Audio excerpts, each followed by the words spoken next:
What's that? This just in. We're hosting a live stream kickoff show to usher in Hug Girl Summer! I can't snort like you can. I'm kind of jealous. Well, I'll teach you at our live show. Amazing. So join us on June 1st. This is a Saturday at 7 p.m. Central Standard Time for an evening of summer-inspired true crime cases. Yeah, Lucy and I are each doing a case. Yes, A full-blown I love doing case. a case. Yeah. This is gonna be like an old school wine and crime show. And if you've missed us, we're back. Here we are, baby. We're also gonna have cocktails, some Midwest dip recipes. I can't wait to see what you whip up in the dip department. Literally whipping it up. Yep. We're gonna have cats. We're gonna have babies. We're gonna have special announcements. We're gonna have so much more. We're going to be within a stone's throw of my oddities cabinet, so who knows? Who knows who or what will make an appearance? Exactly. Could be anything. This is a full-blown virtual live show, and you do not want to miss it. I personally am working on a Hog Girl Summer craft cocktail that can be done with or without alcohol. It's going to be very versatile. I cannot wait to share the recipe with y'all a little early so you can, get your ingredients, and then we can do a whole tutorial at the top of the show to make our cocktails together. We're going to make our dips together, too, baby. Oh, it's going to be so fun. We might have, a little cooking show moment. Well, we love snacks. We do love snacks.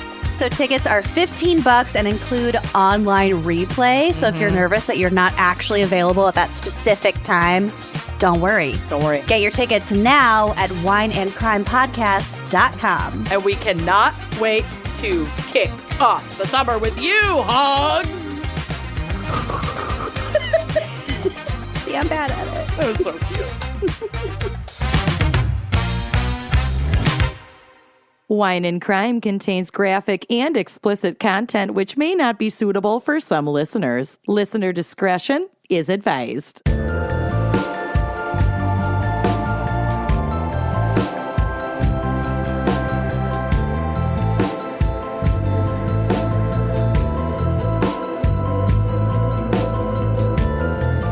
You are listening to Wine and Crime, the podcast where two friends chug wine, chat true crime, and unleash their worst Minnesotan accents.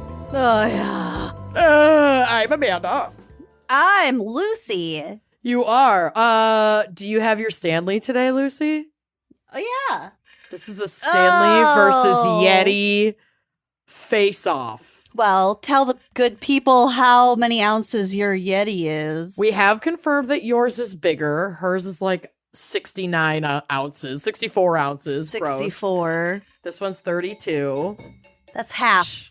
Yes, it is. Half. But this one has a fancy divot to fit in a standard car cup holder. Well, I'm waiting on you to buy me that adapter. And my father-in-law's previous company that he retired from on it. Shout out to Tom. Love a corporate branding moment. I didn't on your buy Yeti. this. It was given to us when we were over for Mother's Day. Happy Mother's Day. We always leave their house with more than we came with. Oh, yeah. Mm-hmm. They always send us home with treats. That's what Tom and Sue do. That is what Tab and Sue do. God bless them.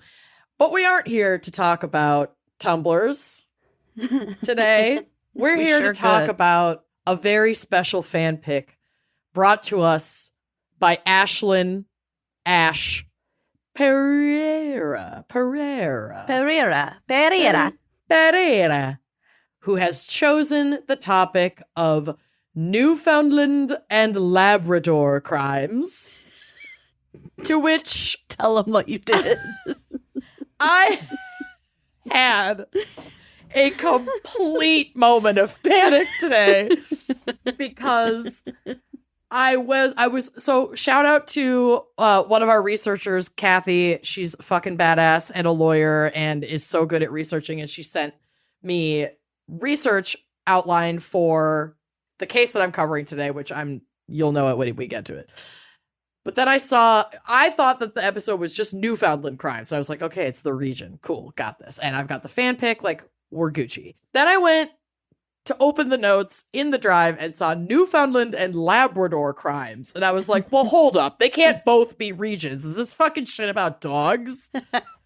And I panicked and texted Lucy. So I didn't realize this case was about dogs. This episode topic. Yeah, or this episode was about dogs. And I definitely did not write my case about dogs. I thought this was about a region. And Lucy goes, it is a region. I was like, Labrador's a region? And, oh my God, is what I said. And she just writes back, yes, cry laughing emoji.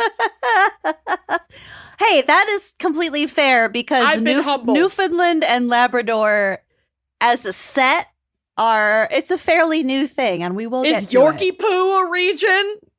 Probably. It's 361 clicks southwest of Kilometers. Peniston. Yeah, fucking probably. Well, whatever. I got scared, and then she was like, no, you're good. Also, you dumbass, you had the fan pick. Like, the fan wouldn't pick the wrong thing for their episode top. It was such a... It's a very easy Google search to figure out that it was it's such a not deeply just about unserious dogs. moment in my life.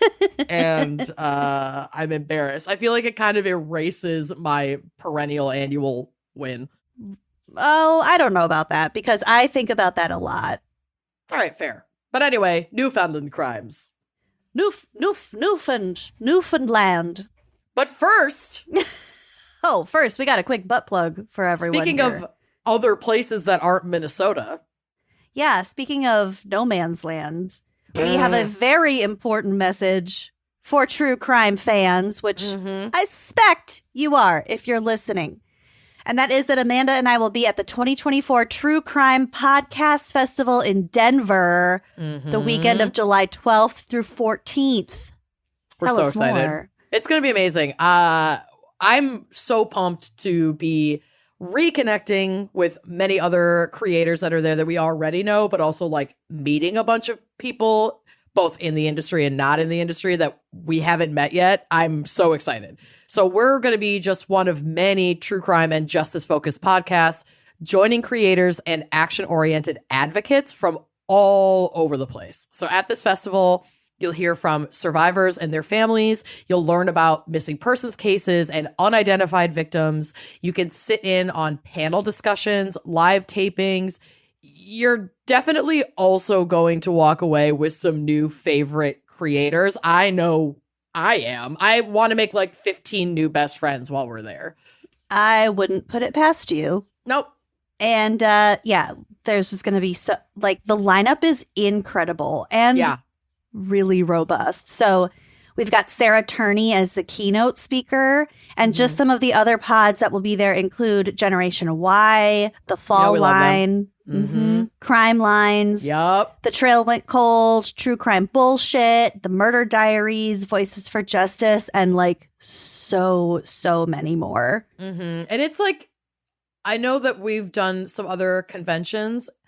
This one feels more intimate, and we're very excited to actually get to like interact with everybody. Yes. So get your tickets before they sell out. You can head to truecrimepodcastfestival.com and use the code COVEN for 15% off of your weekend pass. And we really hope to get to meet you there. We'd be so happy about that. I'm just jazzed to be in Denver in the summertime also. Yeah, like, it's going to be gorgeous. It's going to be fun, and I can't wait to see all of our friends and make new friends, and hopefully we will see you at the 2024 True Crime Podcast Festival, July 12th through 14th. Yes. So check that out. And before we get into the meat and potatoes, Amanda, what's our wine crime pairing? Well, Ash has also made a recommendation here that made me go, ugh, and then got me really excited. So Ash requested the Salty Seaman cocktail. Ew. Yeah. Isn't all semen salty? I mean, it really depends on the semen provider's diet. Yeah. So I don't want to think about it anymore. Anyway. Let's move on. And this is a cocktail I think, fully created by this distillery that she wants us to shout out, but also this could just be their rendition of it. I don't know if this is like a classic Newfoundland cocktail. I would love it if the Salty Seaman is like an OG. Everyone goes to the dive bar, just orders a Salty Seaman, and it just like is a normal thing there. But if it's not, I'll have the usual. Oh, a Salty Seaman. Make that too. Anyway. But the distillery that I am asked to shout out and that I got the recipe from is the Newfoundland. I don't know exactly how it's supposed to be pronounced. Newfoundland, but that's how I say the dog, Newfie. Yeah, we'll kind of get to it. Okay. Basically, I don't have a solid correction for you. Okay, great. Someone, I'm sure, will in our DMs. Oh, yeah. But let's hear a little bit about the Newfoundland Distillery before we go over their cocktail recipe. So the Newfoundland Distillery Company was founded in 2016 by William Carter and Peter Wilkins with the aim to celebrate the terroir of Newfoundland and create distinctive spirits using local ingredients. It's very fucking cool. It is the first ever craft distillery in Newfoundland and Labrador. Super cool. Wow. William Carter, one of the founders and owners, is a Cordon Bleu trained chef, and he cooked for a wide range of guests in Ottawa for over 20 years, including 3 former U.S. presidents. And he specialized in localized Canadian cuisine and then began distilling to preserve like local botanicals so he could use them all year long in his recipes. Yum. And then was like, wait a minute, we could be making booze with like all this cool local shit. And then Peter Wilkins was traveling the world and was investigating different cultural approaches to alcohol and how it's like made and consumed for British television. And he's like an internationally exhibited artist. Jeez. Dude's a badass. Wow. So it's the first craft distillery in Newfoundland and uses locally grown barley as the base for many of its products. All of their spirits celebrate and focus on the purity of ingredients from the shores of Newfoundland.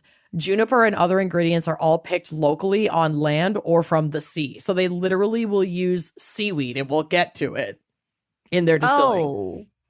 Well, there's lots of seaweed there. So they produce a range of gins, rums, aquavit, and vodkas. And they started doing whiskey in 2020, and you can get them across Newfoundland and Labrador, as well as in Nova Scotia, Ontario, Quebec, and Alberta. And they do have a specific seaweed gin. It's called Gunpowder and Rose Rum, and then their seaweed gin. Those 2 products are available in the UK. We can't get any of it, sadly, in the United States, but we love Canada, and we will be back, and I would be so pumped to try this. In the meantime, I've gotten quite high for this episode, so I'll be sipping from my Yeti. But if you do have time access for some to this, ice water. right? If you do have access to this, and frankly, if you like dirty martinis, I bet this would slap for you, especially a gin martini. It sounds briny and citrusy. Like, I'm here for this recipe. It's gonna sound wild, but I'm into it.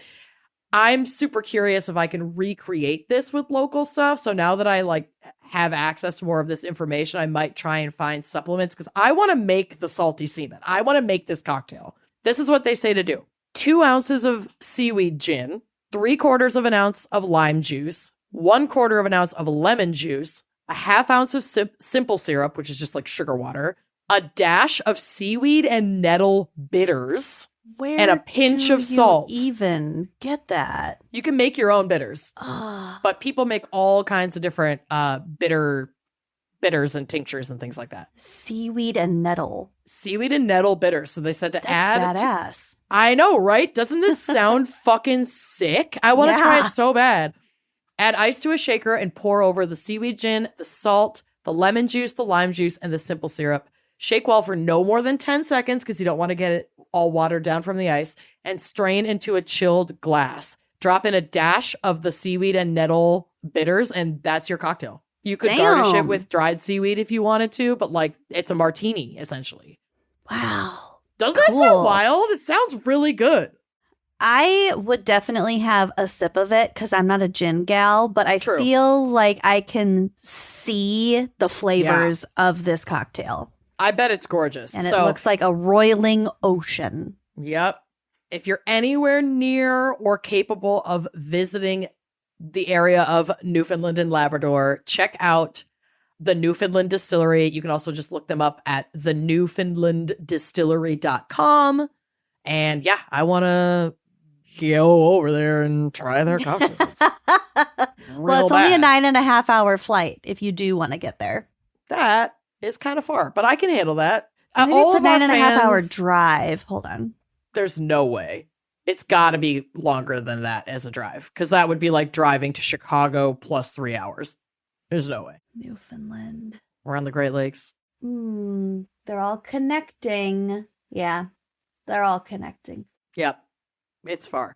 What we need is our listeners, our fans, and Newfoundland Labrador to really show up and show us that we could sell out a show, a Newfoundland, Canada show. That would be fun. And then we'll be there as soon as we can. Oh, wait, it's 50 hours if you want to drive there. It's if very you want to far. walk there, it would take 863 hours. All right. Well, before we get to Lucy's segment, cheers to anyone who may or may not be drinking along with us, and let's hear a quick word from our sponsors. Yes, please. How much do you think you're paying in subscriptions every month? Because it's more than you think. Okay, over 74% of people have subscriptions that they've forgotten about. I definitely did. I honestly feel like 74% is low. Yeah. Like, yeah. The first years ago when I first started using Rocket Money, I used them to cancel like 5 magazine subscriptions I didn't know how to get rid of. They're a godsend. So thanks to Rocket Money, I am no longer wasting money on subscriptions I forgot about or simply don't want. Rocket Money is a personal finance app that finds and cancels your unwanted subscriptions, monitors your spending, and helps lower your bills so that you can grow your savings. With Rocket Money, I have full control over my subscriptions and a clear view of my expenses. I've said it before, I'll say it again. Rocket Money is the adult in the room that I need for my personal finances. The dashboard is super easy to navigate, so you can see all of your subscriptions in one place. If there's something you don't want or you were unaware that you had, Rocket Money can help you cancel it with just a few taps. And my personal favorite part about Rocket Money is that it shows like this month's spending compared to last month. Yeah. Also, it gives you like alerts in your email that's like, you've spent more this week than last week. What's wrong with you? That's not what they say, but like that's the overall effect, and it's extraordinarily helpful. But it's not like shamey. It's just very informative. So they are really great at helping create a custom budget to keep your spending on track. Rocket Money will even try to negotiate lower bills for you by up to 20%. So all you have to do is submit a picture of your bill, and Rocket Money takes care of the rest, and they will even deal with customer service for you. So if you're like Amanda and like it's difficult to navigate that cancellation, or they like try to make you feel guilty or whatever, like have Rocket Money do it for you.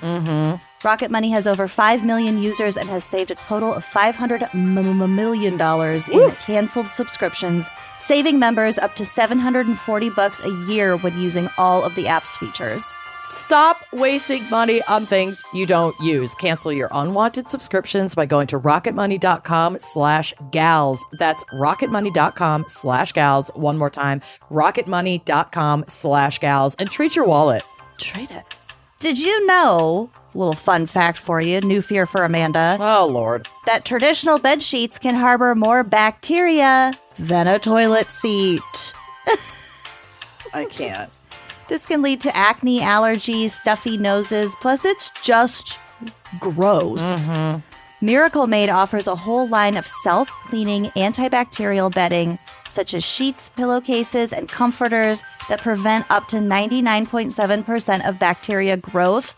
And best part, they require up to 3 times less laundry. I'm obsessed with that. Okay, so this is how they pull this off, okay? These sheets are infused with silver that prevent up to 99.7% of bacterial growth, leaving them to stay cleaner and fresh 3 times longer than other sheets, so no more gross odors. And that silver-infused fabric was inspired by NASA, so Miracle Made sheets are thermoregulating with that technology. They're designed to keep you at the perfect temperature all night long, so you get better sleep every night. They're also super comfortable. Miracle sheets are luxuriously comfy without the high price tag of other luxury brands and feel as nice, if not nicer, than sheets by some, like, 5-star hotels. I love the feeling of a hotel sheet in my home. It's also, as Lucy mentioned, it's designed for your skin. So stop sleeping with bacteria. Bacteria can clog your pores. It can cause breakouts and acne. Just sleep cleaner with Miracle. So go to trymiracle.com/gals to try Miracle Made sheets today. And whether you're buying them for yourself or as a gift for a loved one, if you order today, you can save over 40%. And if you use our promo code GALS at checkout, you'll get 3 free towels and save an extra 20%. Love it. Miracle is so confident in their product, it's backed with a 30-day money-back guarantee. So if you aren't 100% satisfied, you will get a full refund. So upgrade your sleep with Miracle Made. Go to trymiracle.com/gals and use code GALS to claim your free 3-piece towel set and save over 40%. Again, that's trymiracle.com/gals to treat yourself. And thank you, Miracle Made, for sponsoring this episode.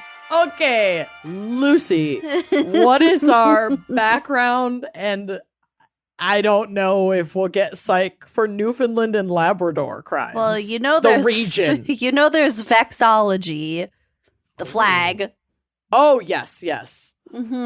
But we'll get there. Okay, so according to Britannica, Newfoundland and Labrador is the easternmost province of Canada that is composed of the island of Newfoundland and the larger mainland sector, Labrador, to the northwest. I do have a map on the drive, which will help you. And because you and I don't know jack shit about Canada, just for clarity, a Canadian province is different from a Canadian territory. What? So a province exercises constitutional powers in its own right. So provinces are closer to like a state. Okay. In the U.S. They have some of their own local laws. Yeah, they have their own governances. Local governments. Okay.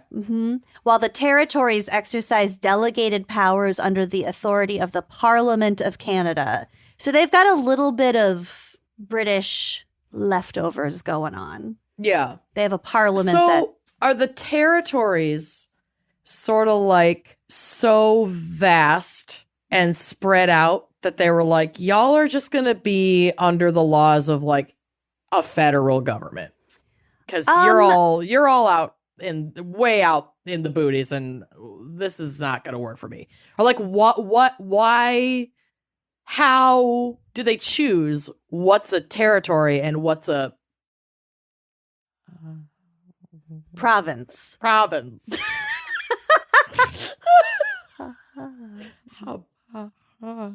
The thing that's not a state. Yeah. That. I mean, I think a lot of it comes down to politics, and in particular politics within the last couple hundred years, because a lot of those northern territories, which by the way would be the Yukon, the Northwest Territories, and Nunavut, which is the one farthest to the east and also farthest north. Like you're getting into like Greenland-ish. Arctic Circle for sure. I think a lot of the territories have a lot of indigenous populations, so that might make it more prone to a different type of governance than, say, the provinces that mostly border with the northern border of the United States. Yeah, of the U.S. Yeah. Okay. I don't know this for sure because this isn't really where my research led me. I get it. I'm sorry. Everything that we did talk about, or it suggests that. Yep. I also didn't know how fucking huge Hudson Bay was. Yeah. Oh my God. It's like massive. a little ocean. Yeah. It's scary. So anyway, I think it comes down to politics, which most things do. Yeah. But like I said, if I had to guess, it has significantly to do with indigenous population, territories, boundaries, etc. Okay, so the province of Newfoundland and Labrador is the newest of Canada's 10 provinces, and they joined, well, I can't really say they. Newfoundland joined the Confederation in 1949. So its original name was just Newfoundland.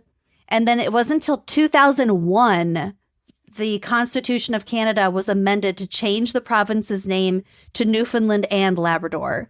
Oh, so you can hardly be blamed for not knowing that they were two, that the names went together, because it's only 23 years young. There was no way to know. According to the Government of Canada statistics, the statistics from the Government of Canada, in 2021, the population of Newfoundland and Labrador was just over 520,000 people, which is about 1.3% of the total Canadian population. Wow. She's sparse, baby. Not a lot of people live there. No. Their head of the government is the Honorable Andrew Furey. Ooh, Fury. I'll kind of come back to the population because it's really, I think, kind of wild. The name of the island of Newfoundland comes from the Latin terra nova, which means new land. New land. Okay. Yeah. Figure. Newfound land. Well, the name originated when King Henry VII of England referred to the land discovered by John Cabot in 1497. I'm sorry, discovering, in quotes. Yeah. This is a very Christopher Columbus situation. They have their own Chris. They got their own Chris. 1497, John Cabot. So King Henry VII called it Newfoundland. Luande. Land. Hot. Archaeological evidence suggests that the Beothuk, it's the name of a indigenous people, and I heard it as both Beothuk and Beothuk.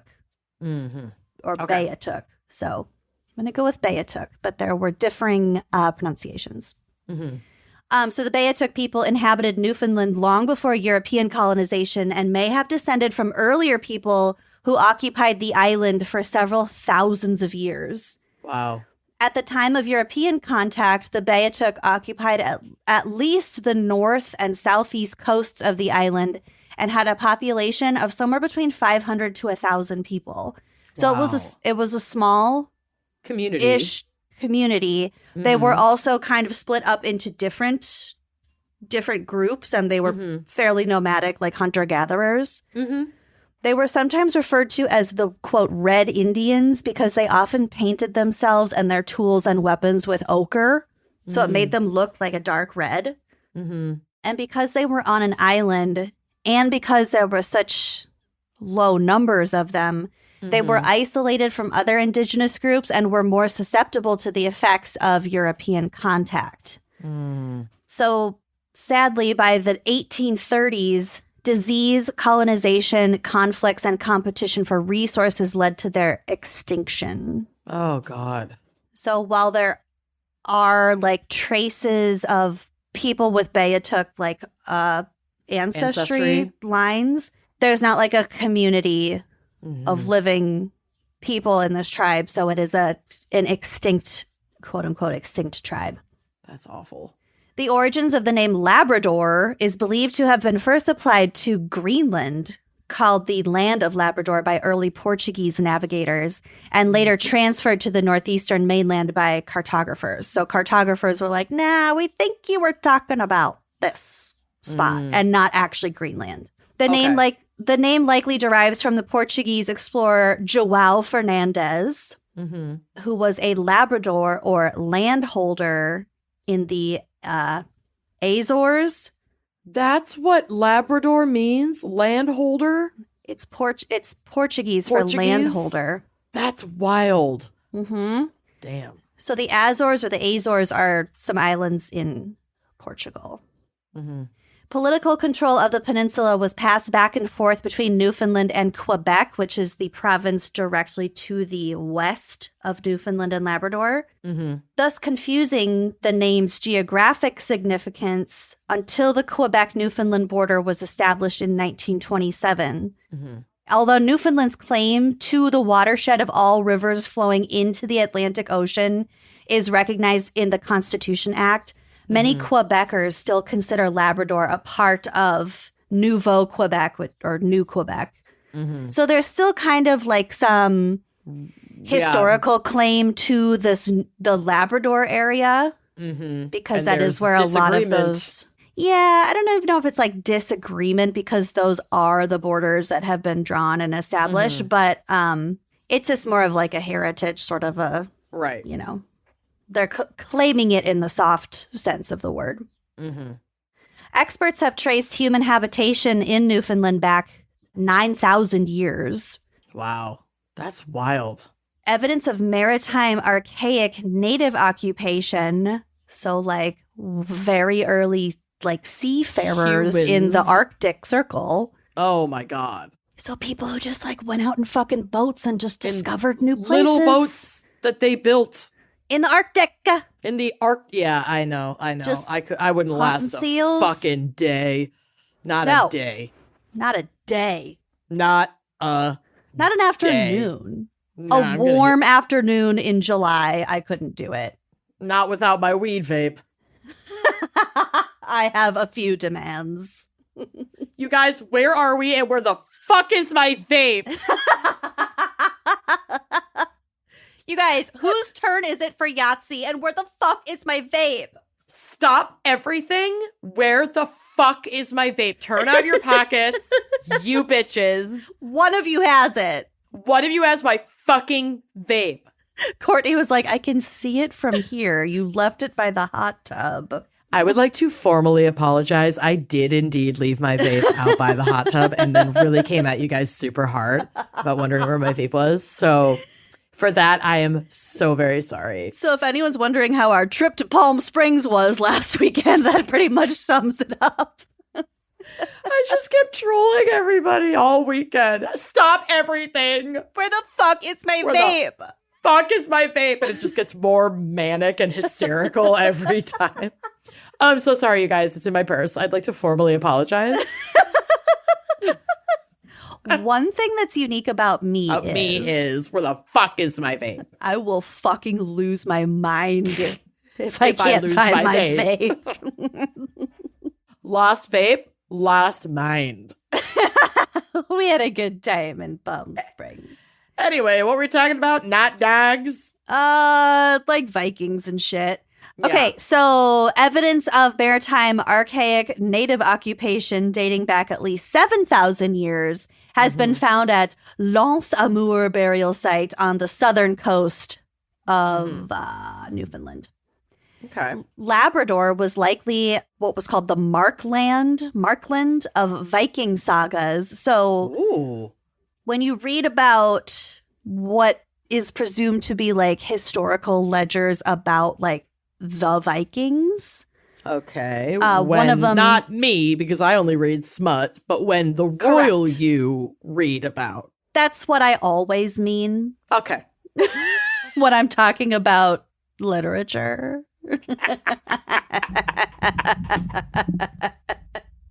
If Judith Krantz didn't write it, I want nothing to do with it.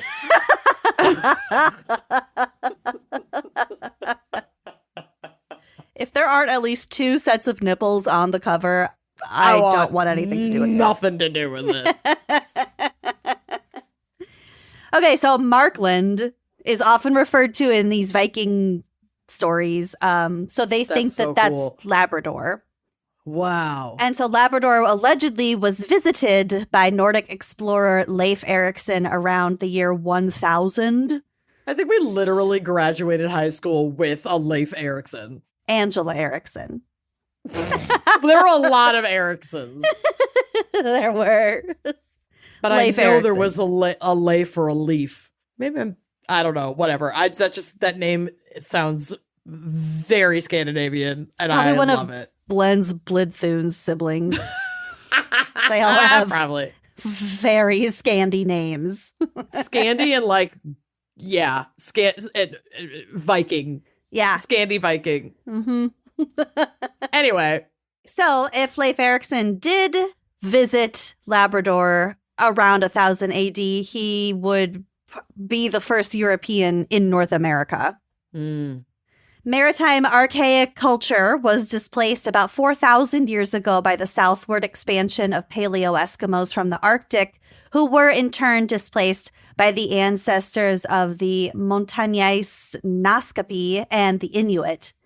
Early European occupation was entirely focused on coastal fishery and was fiercely opposed by the Inuit to the north and the Naskapi in the south because, again, we're talking about, obviously there's a lot of coastline because half of the shit is an island, but there's only so much that pressure that these natural resources can bear. Well, right, and indigenous folks are literally living off of this, not because they're manufacturing and selling it, but because they are consuming it and maintaining that area so that they're not overfishing it and like honoring the proper way to treat the land. And European colonizers always want to exploit those kinds of resources. And so they're going to fucking lose not only their land and the areas that's been sustaining their families and their community, but then it's going to get ruined for everyone because it's going to be overfished and fucking exploited. And that is exactly a primary contributor to why the Beothuk people are no more, because they were just out.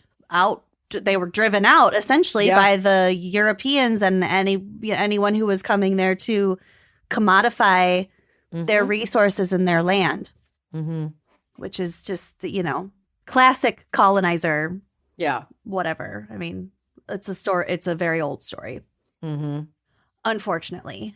Okay. So I got to talk a little bit about the flag. You got to. Got a picture of it on the drive. It'll be on the blog.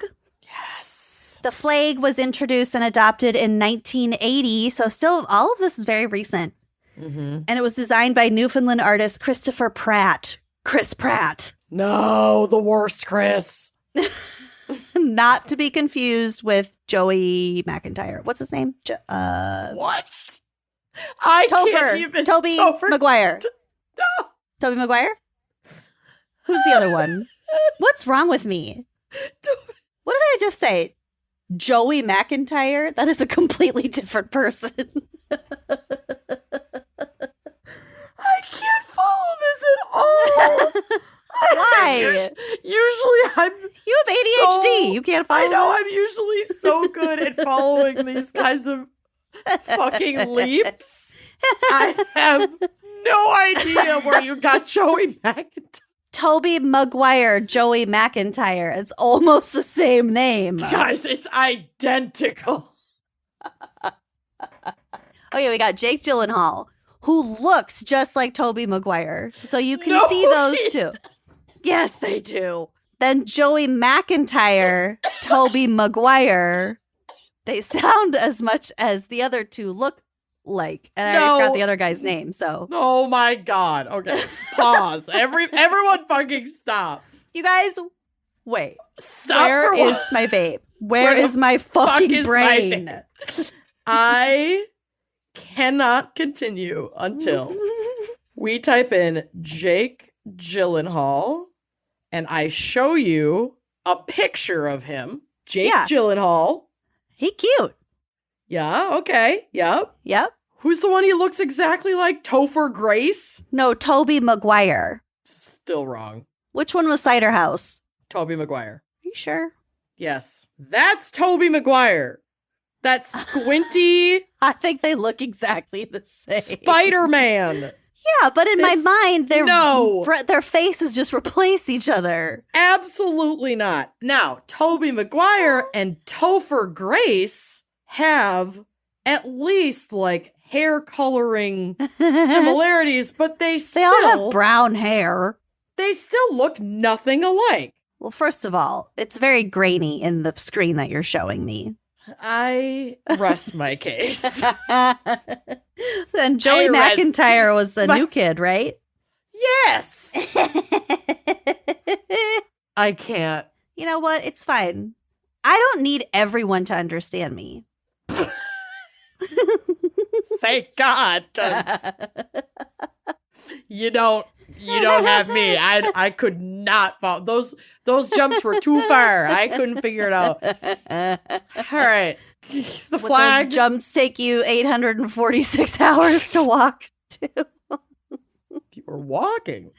If you were walking there.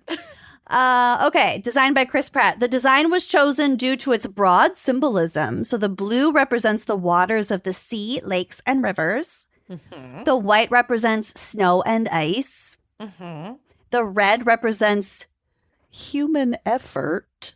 Oh. And the yellow gold symbolizes the confidence the people of Newfoundland and Labrador have in themselves and their future. The red as human effort really grosses me out. Creeps me out. It also has like the cross marks of the Union Jack. Yes, I was just going to say, the design has an intentional overall resemblance to the Union Jack as a reminder of historic connections with the British Isles. But also that the design, the lines, is that of etchings on Beothuk and Innu decorative pendants that were worn hung from a cord around the neck. So there is some indigenous symbolism there. Mm-hmm. They also have a super cute flag known as the tricolor flag or the pink, white, and green flag. This looks like Neapolitan ice cream, and I want it. I want to eat it so bad. It's like a pink version of the Irish flag. Yeah. This is cute. I Cute. can fuck with this. This began as the unofficial flag of an aid and benefit organization, the Newfoundland Fishermen's Star of the Sea Association. Cute. And it was established in St. John's, which is the capital of the province, in 1871 by the Catholic Church, which I feel like for 1871, pink and lime green, kind of progressive. A progressive palette. Maybe. Or maybe those were very in fashion colors at the time, and we just don't know. I mean, they were. The pink was supposed to represent like the rose of Jesus or some shit. I don't know. There you go. Okay, here's some fun facts about Newfoundland and Labrador. Okay. You're going to love this. I am. 95% of North American puffins live in Newfoundland and Labrador, and it is the official bird of the province. What? Puffins are so cute. Y'all got puffs? They got puffs. They got almost all the puffs. Oh my God. You have a monopoly on the puffs? That's so cute. We have to go. We have to go. Ugh, we St. love John's weird show. Aquatic birds. Yeah. Okay, so we touched on this before, but almost everyone pronounces Newfoundland wrong. Oh, great. So there's supposed to be a slight guttural stop between Newfound and land, with the Newfoundland, with the latter pronounced as if it were like isolated. So land, Newfoundland. Newfoundland. Newfoundland. What's the guttural sound? Newfoundland? I think a guttural stop is just like air stops coming out. So Newfoundland. Newfoundland. Newfoundland. Okay. Newfoundland. Newfoundland. Whew, okay. The more you say it, the weirder it sounds. Newfoundland. Newfoundland. Newfoundland. While the province encompassed both Newfoundland and Labrador, a shocking 94% of the population lives in Newfoundland. So almost nobody lives in Labrador. Oh. So not only does the whole province have like 1.5% of the Canadian population, but almost all of them live in Newfoundland. And of those folks, another 40% live in the capital city of St. John's. Yeah. So almost everyone lives in St. John's. The same town. That's wild. I mean, it's a city. Well, right. It's the 22nd largest city in Canada. Duh. Yeah. But still, that's just wild. Well, to make it even weirder, Newfoundland has its own time zone, and it's one of the rare 30-minute time zones. What does that mean? So instead of being an hour apart, it's only 30 minutes apart from whatever else. So if you visit, you'll be living 30 minutes ahead of Atlantic time and 90 minutes ahead of Eastern time. Literally, why? I don't know, but can you imagine trying to like schedule a fucking Zoom call with a 30-minute like deficit? No. I refuse. You're 90 minutes ahead of Eastern time because it's just so far out into the Atlantic, so much farther out than like Maine. Y'all are freaks. Isn't that wild? 30 minutes. That's nuts. That's bizarro. Almost what's the point? Right? Like, I think about this a lot. There are places much closer to the equator, like Hawaii, for example, where really no matter the time of year, the sun rises at about 6 a.m. and sets at about 6 p.m. You get the 12 hours of light, 12 hours of dark, and it like doesn't fluctuate. Mm-hmm. So I just feel like if people, I get the concept of daylight savings to provide like more day or more darkness, whatever for. Yeah, but daylight, I don't even think Canada has daylight saving. So that's not even a daylight saving thing. No, I just think that time zones are like weird and arbitrary. I don't know what I'm trying to say. I'm high. It's just really fucking confusing. I think and it's you're like thinking people of just deal saving. with. I'm thinking of how a day is structured and that like that's why we have time zones, because the sun is going to rise in different and set at different quote unquote times of day on a global scale, but it's like, unless your days are fucking opposite, it's like we're all.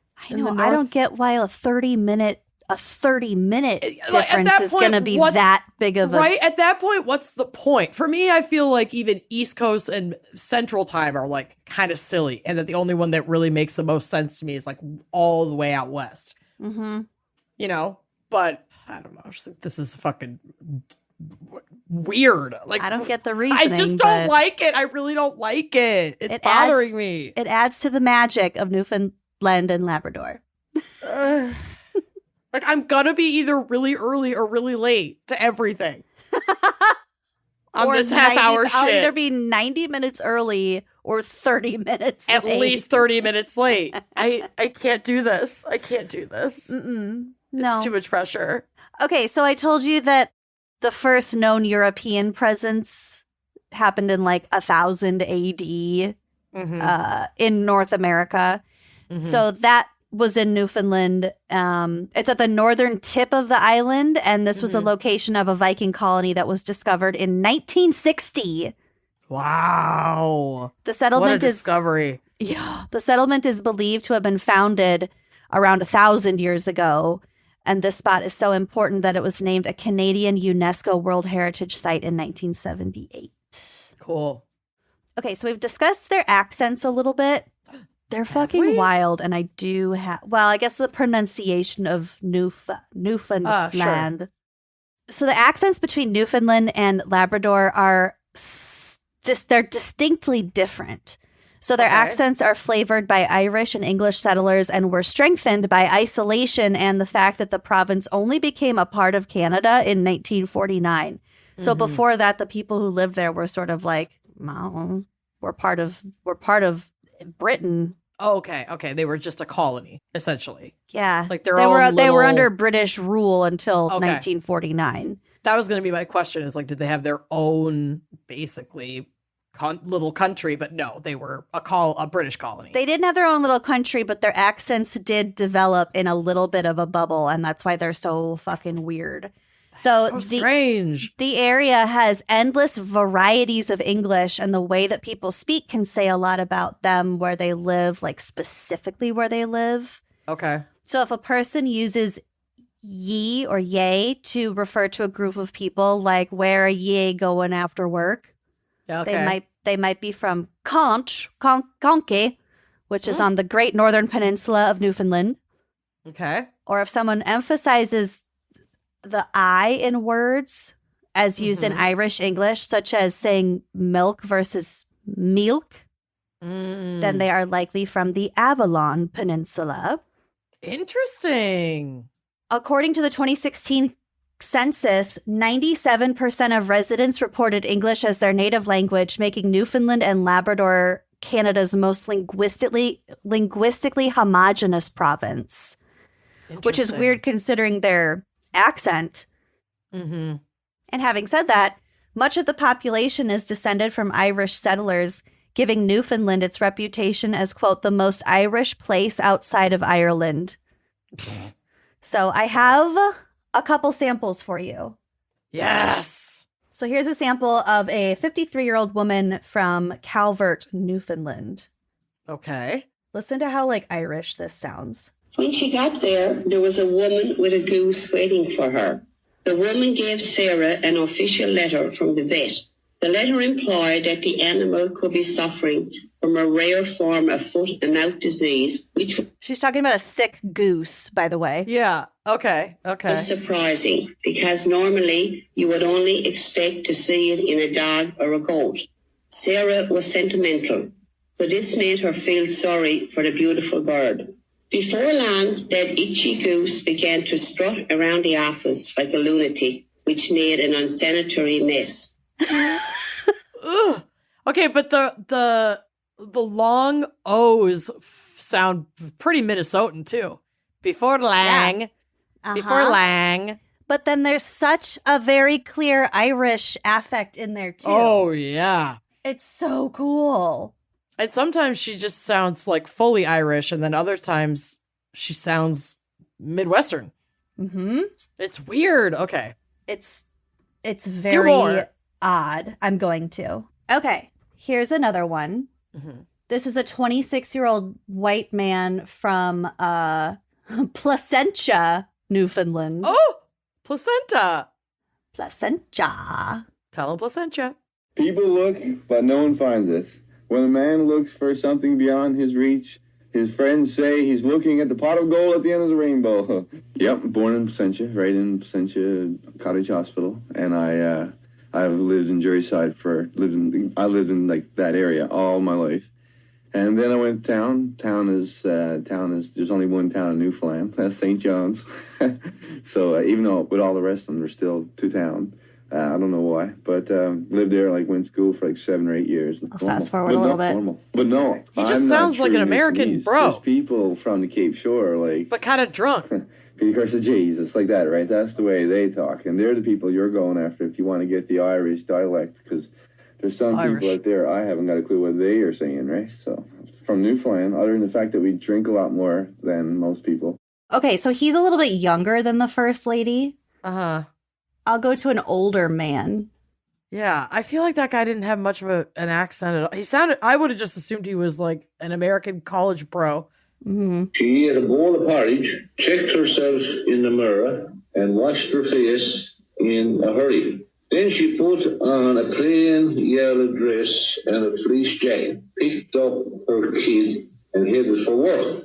When she got there was a woman with a goose waiting for her. God, they keep talking about the geese. The goddamn geese. Is this like a Fucking thing? Geese. But did you Fucking hear how much geese. more Irish that guy sounded? Yes. And he's 64 and the other guy was 26. Mm-hmm. So like that, I wonder. just that generation. Mm-hmm. Anyway, so that's a little sample of Newfoundland How accents fun. for you. How odd. So odd. So thank you to the International Dialects of English Archive for those samples. Mm-hmm. So now here's the part that you have been waiting for. Oh. Amanda, you may be wondering if this topic has anything to do with dog breeds. You bitch. The answer is is no. yes. Yes? Yes. Did you add this for me? I mean, I had to set the record straight about Just in what it case. is we're talking about. Just in case this was supposed to be about dogs. Covered all of our bases. We covered all of our bases. According to Britannica, Newfoundland is a breed of working dog developed on Newfoundland Island. This That breed, tracks. right? This breed possibly comes from crosses between native dogs and the Great Pyrenees dogs taken to North America by Basque fishermen in the 17th century. Okay. The typical Newfoundland is solid black, brown, or gray. They're so cute. Oh my God, I've got pictures on the drive. I know. They drool so much, you guys.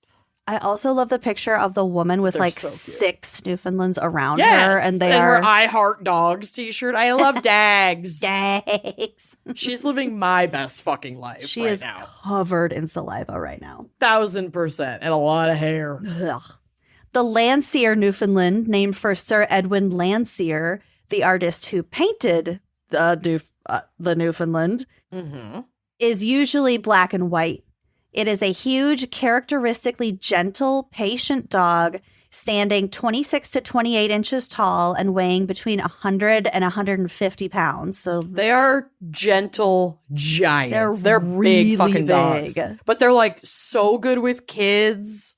they're very good at super swimming. chill. They're really good at swimming. They don't want to go on walks for like a super long distance because they get tired and hot. Because they're massive. They're huge and they have a really, really, really thick coat. So they're actually like kind of good apartment dogs that you just walk like, if you have a big enough place, obviously. Yeah. You walk like 1 to 2 short walks a day. I feel like they'd just be perfect. They'd flourish on this island because they're Yeah. just outside in the kind of rainy, snowy climate. And they can just rest when they want to. And I want to clarify, I don't mean you're not letting your dog out more than twice a day, but I mean like a full blown, like walks around the block, not just a quick like poop and pee session, you know. But they're such cool dogs. I've never met one, but I want to. You haven't? I don't think so. Girl, I got you. Oh, thanks. I'll hook your ass up. So the Newfoundland has powerful hindquarters, a large lung capacity, large webbed feet, and a heavy, oily coat that contributes to its swimming ability to both swim and withstand the cold waters. Honestly, I share all the characteristics with the Newfie except the webbed feet. You do not have a large lung capacity.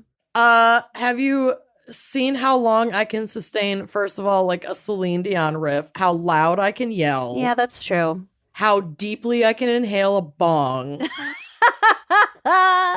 Okay, I stand corrected. Despite everything, you actually have a really decent lung capacity. Thank you. Thank you. Feels a scene. Stop everything.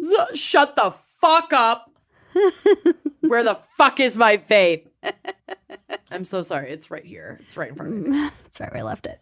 In addition to performing rescue work, the Newfoundland has served as a watchdog, companion, and a draft animal. They are also known as Newfs or Newfies, and they live around 9 or 10 years old. Yeah. Not Never a long long time. enough. No, they're so big. They're so they big. can get a lot of health problems. The Labrador is a breed of sporting dog that originated in Newfoundland and was brought to England by fishermen around 1800. So there's no difference between a Labrador Retriever, or a Lab. They're all the same. They're all a Labrador Retriever. It's just how we shorten the name. Yep. Labradors stand between 21 to 24 and a half inches tall and weigh between 55 and 80 pounds. Its distinctive features include its otter-like tail, which is thick at the base and tapered toward the end. Oh, yeah. It is adder-like. And they really thump your leg when you're standing Oh, next to them. They really do thump. And its short, dense coat of black, chocolate, or yellow fur. The dog is characteristically rugged, even-tempered, and gentle. The Labrador Retriever has been used in military and police work as a rescue dog and as a guide dog for the visually impaired. In the 1990s, the Lab became the most popular dog breed in the United States, but I do believe it's the Golden Retriever now. I feel like they've been neck and neck and just swapping the crown for a long time.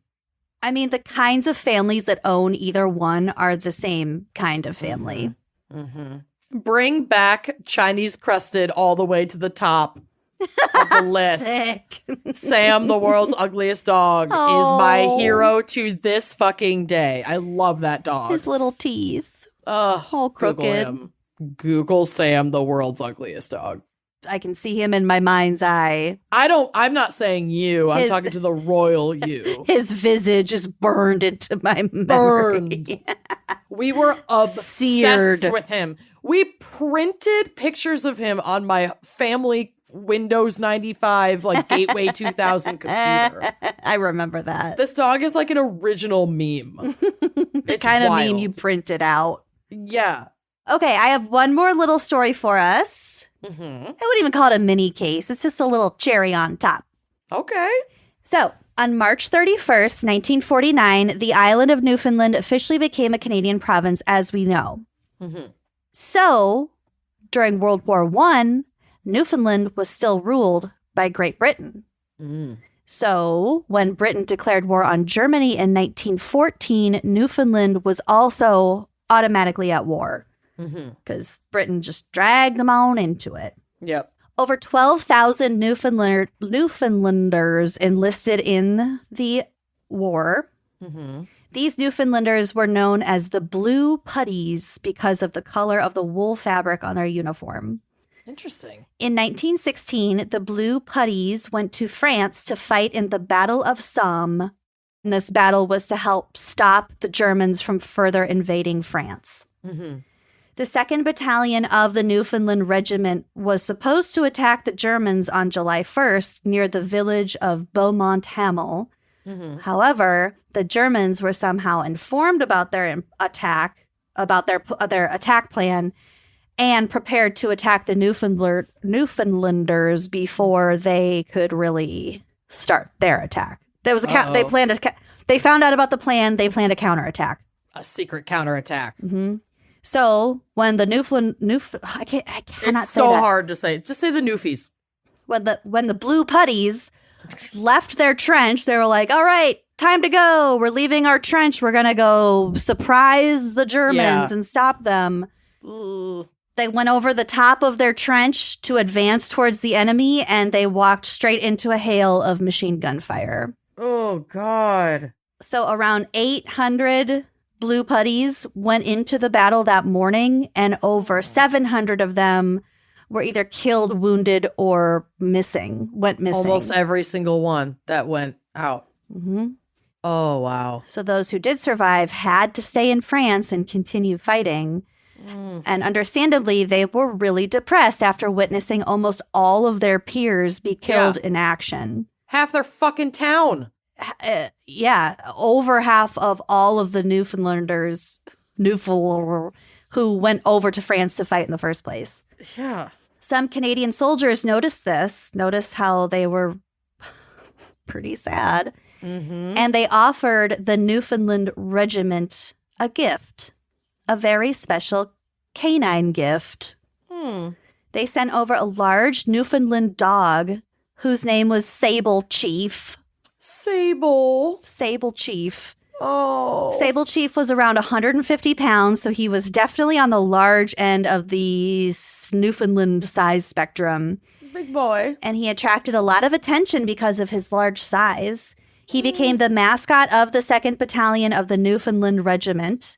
Sable Chief marched with the regimental band and visited wounded troops. He just brought up the morale. Therapy dag. It's even reported that he would stand up at the opening bars of the Newfoundland anthem and stay standing until it was over. That's so freaking cute. And almost all Poor the pictures dog. I have of Sable Chief on the drive, he's just standing up. I love him. He's so cute. He's so regal. Mm-hmm. Sable Chief was so beloved and important to the battalion that his body was taxidermied and displayed in the Newfoundland Naval and Military Museum in St. John's, where he is the center of the World War I exhibit. And when That's really him on the drive? and when his pelt deteriorated, a fund was started to restore Sable Chief so he could remain in the museum. I thought this was a recreation. No, that's Sable Chief with the big looks plaque that says exactly Sable like- Chief. Yeah, he looks exactly like Callie. He does look like Callie. Maybe Callie had some Newfie in her. Like the pictures of him with his like mouth open, just smiling. Mhm. That's Callie. Looks Mhm. exactly like her. I think stuffed Sable Chief looks the most like Callie. Agreed. Agreed. Her coat was never this thick. and Restored luscious. pelt Sable Chief. Yeah, lost half her coat. Sable Chief is the closest to Callie for sure. But the derpy face.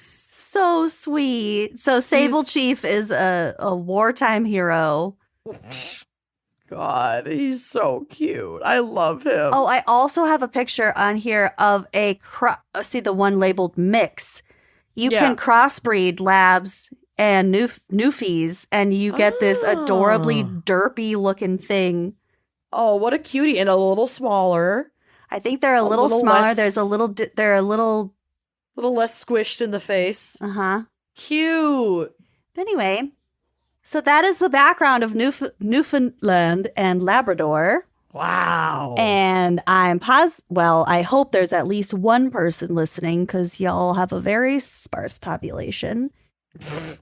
I don't think I fucked anything up too bad, but, Get at us if we did. Get at us if we did, because, again, we know jack all about Canada in general.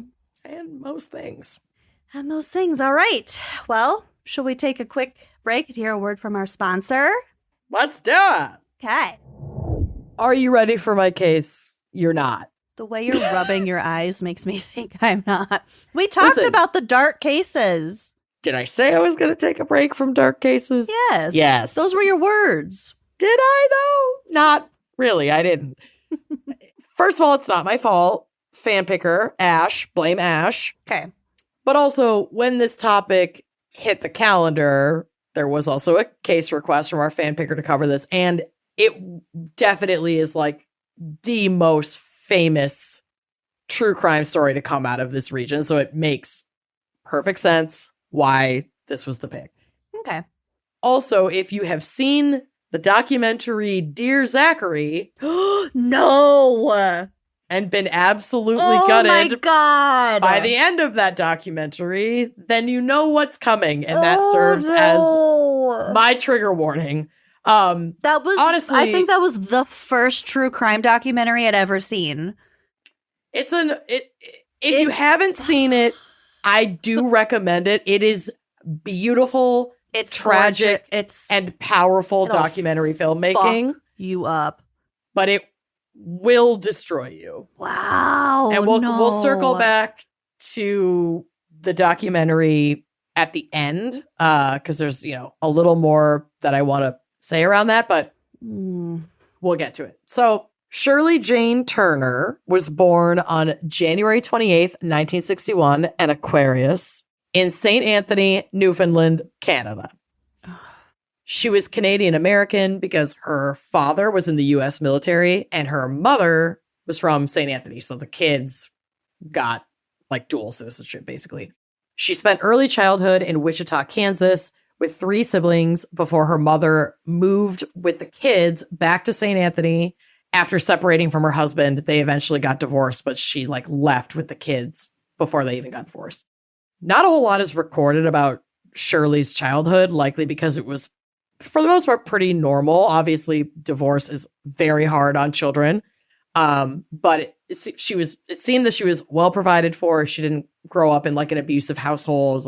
Some of the details that you usually get about people like her don't have as untarnished an origin story. You know what I mean? There's that usually many red more flags trauma here. Yeah. So she was a good student in high school, and after graduating from high school in 1980, she enrolled at Memorial University of Newfoundland and had goals to pursue a career in medicine. So she was doing pre-med. While at university, she became pregnant with her longtime boyfriend, and they married in 1981. Her husband stayed at home with their son so that she could finish school. By 1983, she had taken a job on the side as a science teacher, I think a substitute science teacher. And they had a second child together in 1985. Around this time that the second child was born, there are rumblings that she was having an affair with a former fling. And this is likely why her first marriage ended in divorce in 1997. And she married her affair partner in January of 1988. So okay. 2 young kids, 1 year out of the relationship, but not even a year divorced. She's marrying They divorced in 1987? Sorry, yes, 1987. And married the new guy the next year. And she had 2 kids from a previous? Mm-hmm. Yep. Okay. Then the new husband and Shirley had a daughter together in 1990. And a year later, she and this second husband separated, agreeing to joint custody while Shirley finished her schooling. Because now she's got, she'd had full custody of her daughter with this guy, and she had at least 50%, if not more, custody of her two children from her previous marriage, who were both young. And she's trying to finish med school. So, like, she's got a lot going on. She's got a lot going on. And her former husbands, because they love their children, were like willing and wanting to assist because they wanted more time with their kids. Mm-hmm. So she's not able to afford to live on her own with her kids. So she gets a roommate in 1993, a dude who lives in the area. This roommate became so alarmed at Shirley's behavior toward her children that he moved out and reported her to a therapist at the university that she was attending for med school. Oh, shit. He said that he had witnessed Shirley Turner, physically and emotionally abusing the two older children from her first marriage, including hitting them with a belt. Oh, my God. The psychologist, properly, because they're a mandated reporter, filed a report with social services, who closed the case on January 11th, 1994. So, like, less than a year after this report came in. And they never even interviewed Shirley before they closed the report. So they did interview the children, the older children, who confirmed that their mother was, quote, the disciplinarian, and that she spanked them and hit them with a belt. Their father claimed that he'd only seen her threaten them with the belt. She only threatens them with the belt. She doesn't hit him with the belt. So the standards for closing a report are pretty low if you're not even interviewing the purported perpetrator. Abuser. Correct. And then I guess they could just never get Shirley to nail down a time that worked with her busy schedule to do an interview. So they eventually just dropped the case, closed it. Oh my God, that seems so Canadian.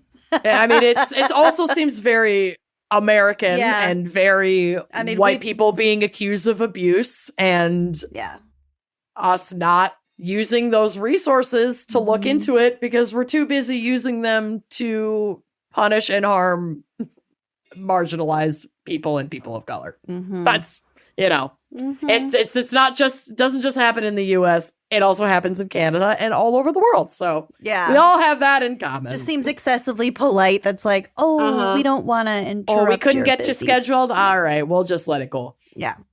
Y'all have a good weekend. No, but more Irish. Yeah, but like inexplicably Irish. Well, explicably. Anyway, so I dropped the case. 3 years after this, Shirley and her second husband get divorced. They finalize their divorce. She's granted custody of their daughter, but apparently returned her to her ex, her daughter's father, within like 2 days of the ruling, and sent her older two children to live with their father. So she's just over all of her kids. Over it, effectively out of their children's lives entirely, which, like, fucking thank God. Good. Bye, bitch. Get out of here. In March of 1996. So, holy abandonment. Yeah, it's fucked up. And I'm also glad that those kids. Well, in retrospect, for the most we part, can be glad that this happened.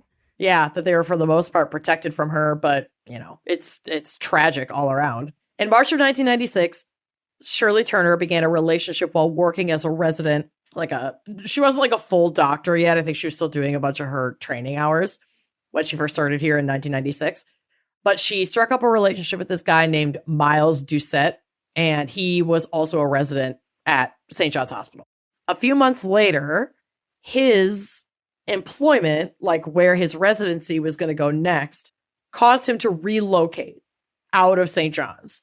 So he broke up with Shirley because he didn't want to do a long distance relationship. They were like driving distance apart, but he's like, I'm a fucking studying, I'm neither of us has time for this. Yeah, I'm a resident. We're not going to do that. Makes perfect sense. In response, she began inundating him with phone calls and later noted that when he answered the phone, she would like creepily threaten him and talk to him with, quote, intensity and velocity. Velocity? Yeah. That's creepy. It was weird. The calls continued for over a year, and even when he moved again for work in November of 1997, Again, they're still within driving distance of each other. And like, I guess she would visit on occasion. And now I'm not commenting on him still interacting with her. We all know that all genders can be victims of abuse and how hard these cycles can be to get out of. So like, we're not going to be judging him. No, and especially like stalking. Yep. They were still in contact. Her behavior was escalating, but I believe that there were some consensual, at least, visits. I don't know if they were sexual in nature, but that happened. So on one of these visits, he and Shirley had been out and about, and they were walking back to his apartment, and they got into an argument, and she took off one of her like platform sandal shoes. Oh no. And hit him in the jaw with the heel of her shoe. Ooh, that's not like playful at all. No, she attacked him. Wow.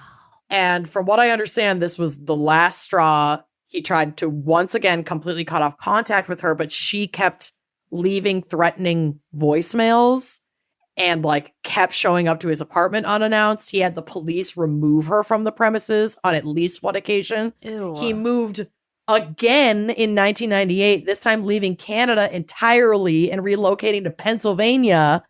And she followed him. She moved to Pennsylvania? No, she didn't move. She just showed up at his apartment. Oh my God. Like a year later, like I think she'd been going back and forth. But one of the times she showed up at his fucking apartment on April 7th, 1999, he found her lying semi-conscious outside of his apartment because she had ingested a combined 65 milligrams of over-the-counter drugs in a quote-unquote suicide attempt. And I put this in quotes because this was clearly a manipulation tactic on her part. And she if was she's not a actually doctor- trying, right. She's not actually trying to kill herself. She was using this to get his attention and get him to talk to her. Mm-hmm. It was also, not only was it clearly a manipulation tactic, it was a dramatic one. Police investigation revealed that Shirley had ingested 32 tablets of Unisom and 42 tablets of Nazone. Unisom helps you sleep, and Nazone apparently can induce vomiting. So she took those with a 20-ounce bottle of Pepsi and a bag of potato chips, and then just like walked up to his apartment and waited to see what would happen and got super sick. A pharmacy rep said they could not, like a pharmacist, said that they couldn't think of the rationale to take these together, that this would like make you very sick, but would require a whole lot more of it to actually like kill an adult. And she as a doctor would know that. Right. So this kind of established that theory that this was a false attempt to manipulate this man. She also planned her outfit for the occasion, which, like, if the medicine evidence isn't enough, this sure as shit is for me. God. She wore a long black dress and cradled a bouquet of red roses and wrote 2 suicide notes. One that was 4 pages long for Miles, this guy, Miles Doucette, and the other one that was 1 page to her psychiatrist. And she said to her psychiatrist, "I'm not evil, just sick." Sure, okay. So Shirley was rushed to a hospital where she is sick. Yeah, you're right about a lot of that. Wow. She's taken to the hospital. Her stomach was pumped. She's monitored while she recovers. And the following day, Miles Doucette reports receiving a voicemail from a female caller who stated, quote, "Dr. Turner died last night." Like Shirley died. But Doucette said it sounded like Shirley trying to disguise her voice, calling and saying she was dead to like see how he would respond, see what his reaction was. This is also, probably the only time we're going to be like, well, look what she was wearing. Yeah. It's so dramatic. And it also just shows like all the premeditation to the moves that she's making. And that these things are curated and thought out by her. This isn't just like the most dense manipulation that you could like possibly think of. She fucking knows what she's doing. She knows what she's doing. So that's where it's like, did you see what she was wearing in this context? That evidence is applicable here. So she's not dead. Spoiler alert. She's very much alive. And despite all of this, she still officially becomes a doctor around this time. So she's able to, she's at that point in her residency where like she's a doctor. She's able to practice medicine. And she was working as a resident at a teaching hospital from 1998 to 2000. And while she was there, she did get a lot of professional criticism. Her supervising physician stated that she would become, quote, quite hostile, yelling, crying, and accusing me of treating her unfairly whenever she was like corrected or criticized in any way. During her remedial second residency period in early 2000, Shirley Turner missed 9 days of her 3-month rotation and falsified clinical reports. A patient of the clinic refused to return after an encounter with her. Oh. Was like, I'm never fucking coming back to this clinic as long as she works here. I won't do it. And the staff became, quote, so concerned about Shirley Turner's approach to confrontation and the truth that we would never give her feedback or hold any major discussion with her alone.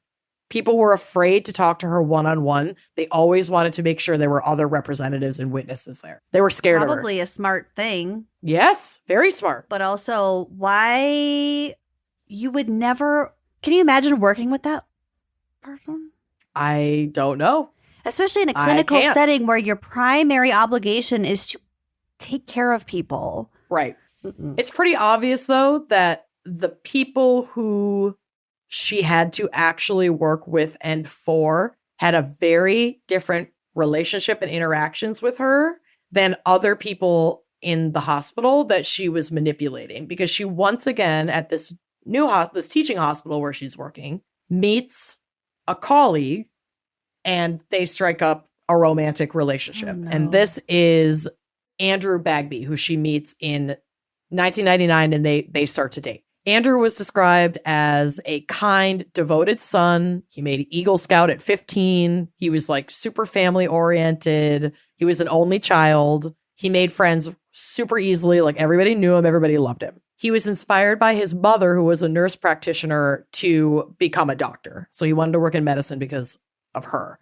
And his best friend was a filmmaker. Yeah, well, yeah, we'll get to that. So he moved to St. John's, Canada, in this Newfoundland area to attend the Memorial University of Newfoundland. And his fiance, Heather, made the move with him, but they broke up after his first year of med school in the summer of 1997. And then Bagby was like totally destroyed by this breakup. And 2 years later, in the spring of 1999, he starts dating Shirley Turner after kind of like not really seeing that many people in between because he was still pretty devastated that he and his fiance had broken up. He's also a med student. So like, yeah, he's fucking busy. Much time. So he's considerably younger than Shirley. He's in his third year of med school and starting his residency where like he can't practice medicine on his own. She's in her second year of residency. Shirley was, twice divorced. She's got 3 kids and she's 12 years older than him. So Andrew's friends are like, this is a weird match. Mm-hmm. What's going on here? And he would assure his friends that like, this is a fling. She's not looking for another husband.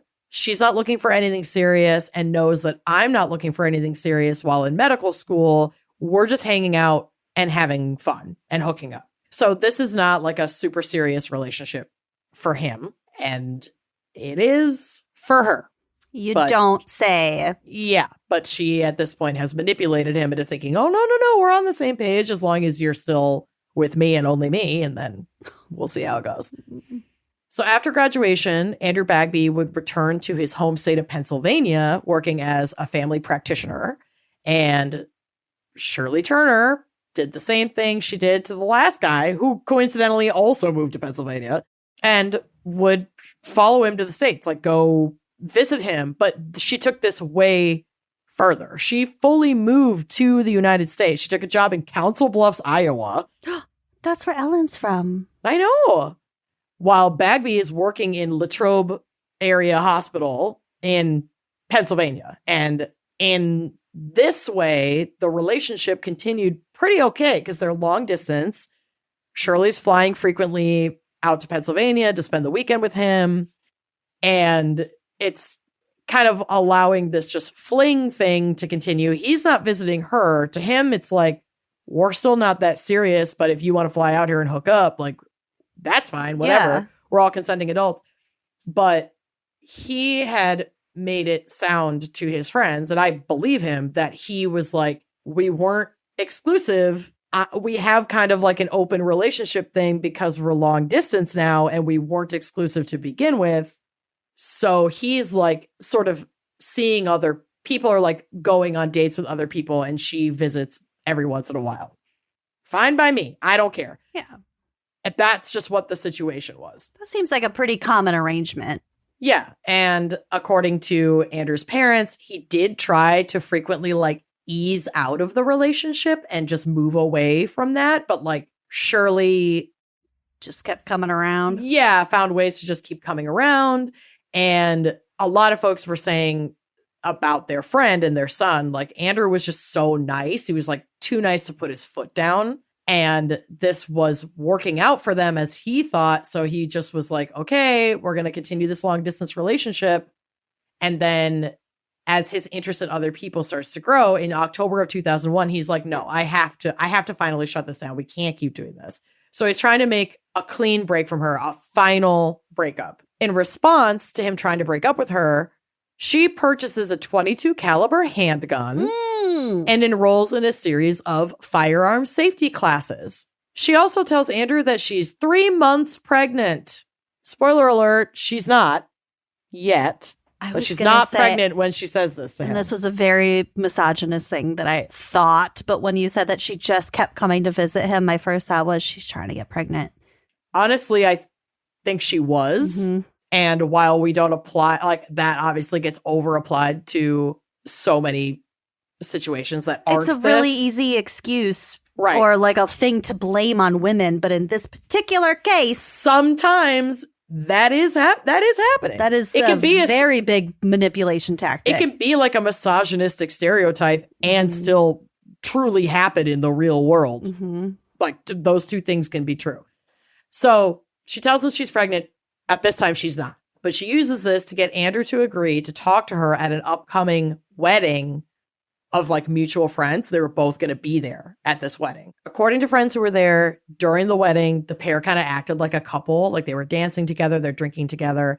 And it was suspected that either this night or in culmination or like in tandem with this event, this was when she does become pregnant with Andrew's child, and that they reconciled somewhat on this weekend of the wedding. And it's very likely that that's the weekend that they had sex.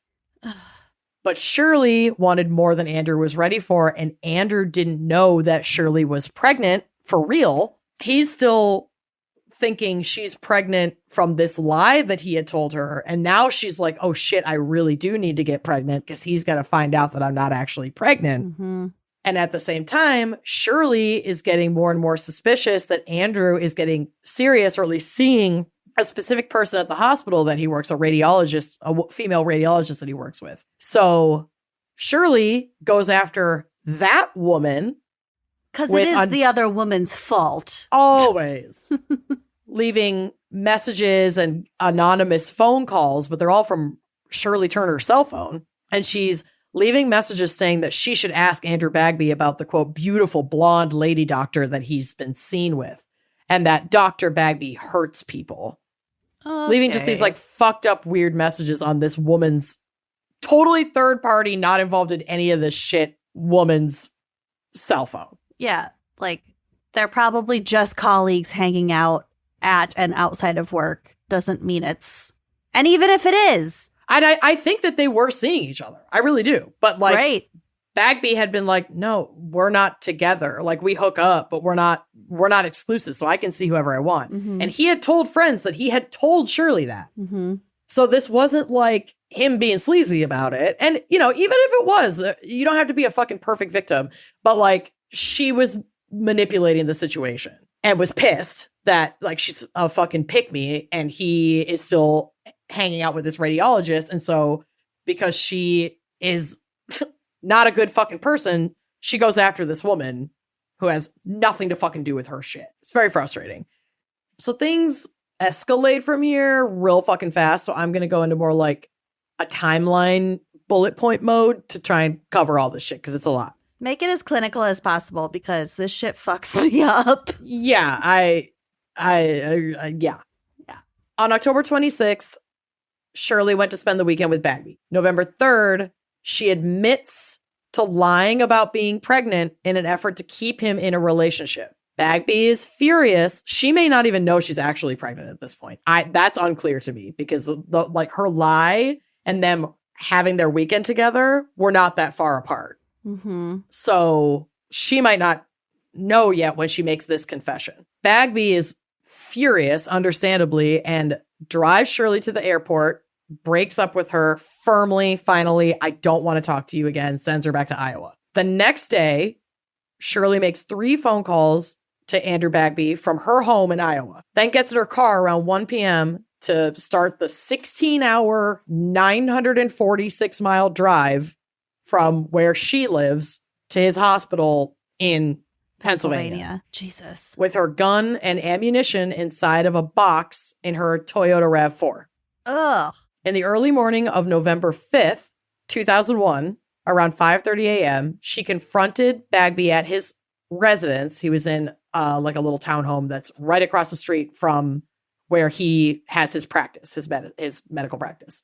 They argued, but Bagby was able to end the altercation and safely get to work across the street on the agreement that he talk with her after his shift. So he doesn't know she has a gun. He's just like, whoa. What the fuck are you doing back here? I have to go to work. I can't deal with this right now. And she's like, well, I'm not going to let this go. And he's like, okay, then we need to talk after work. I'm not going to get fired because of this. And she's like, fine. And he goes to work and he gets there super agitated and tells his friend, who is also a coworker, Clark Simpson, about Shirley arriving at his door, and then completely dismissed Simpson's advice not to meet with Shirley in private. Bagby subsequently promised to visit Clark Simpson's house after talking to Shirley Turner that night, but he never showed up at Clark's house. So his friend Clark Simpson recalled this interaction with Andrew. Quote, he said, "You'll never guess who showed up on my doorstep at 5:30. And I said, who? And he said, that psychotic bitch," which, like, fair. And I told him, I said, you know, Andrew, when I break up with somebody and put them on a plane and send them 1,300 miles away, it's a little shorter than that, but so I said, they knock on my front door. I'm going out the back door and I'm calling the police. He said, what do you mean? I said, Andrew, I said, be serious. Nobody drives 16 hours after you've just broken up with them. I said, do not meet her in private. He said, what can happen? And told Simpson that he had agreed to meet Turner in a nearby park. He told Simpson that he would meet up with him after, saying, well, it's 4:30 now. I'm meeting her at 6, 7:30. I'll be at your house. And as we know, he didn't ever make it there. Bagby's body was found the next day in a day-use parking lot at Keystone State Park in Derry Township, Pennsylvania, nearby his vehicle and still wearing his scrubs from the day before. So, like, his car is there. He's in the parking lot just outside of his car. Mm. He had been shot 5 times in the face, the chest, the buttocks, and the back of the head with CCI 22 caliber bullets. So it's theorized that she'd taken the gun out in the car while they were talking, pulled it on him, and he opened his door and was trying to run away. And she kept shooting at him, got out, and finished him by shooting him in the back of the head. Because the final bullet that killed him was from close range. And in the back of the head. Yep. While he was already on the ground. Yep. Ugh. A man walking through the area on November 5th, the day that this happened, did report seeing a Toyota Camry and an SUV parked in that lot. He said he saw 2 cars about 10 minutes after Bagby had made his last phone call to his friend Clark Simpson, being like, yeah, I'm at this park. I'm meeting her here. I'll see you around 7:30. So none of this shit had gone down yet. But when he walked by the following morning, this guy takes his morning and evening walks around this park. On November 6th, he said he saw just the Camry which was Bagby's vehicle, no SUV, and then Andrew Bagby's body in the parking lot, and he called it in. Authorities believed the SUV had belonged to Shirley Turner, who they say owns a Toyota RAV4.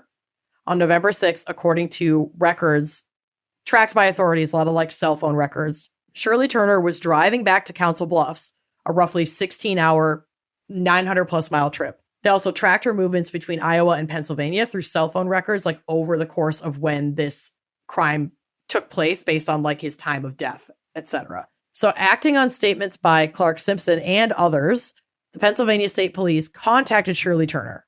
Despite her claim to have been in bed sick on November 5th, cell phone and internet records showed that she had made cross-country calls both to and from Latrobe, where Andrew was working, access eBay and Hotmail from Andrew Bagby's home computer. eBay and Hotmail. Yep. Jesus.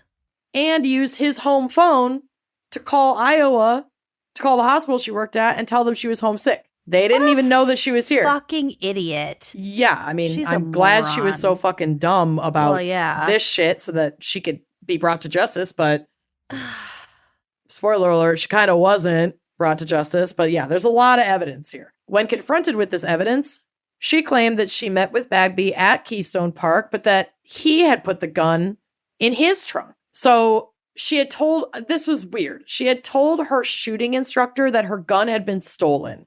So she's trying to like cover up that this was her gun. Mm-hmm. Then she kind of walks that back and is like, well, yeah, I had that gun, but I'd like given it to him. Like he took it. It was in his trunk.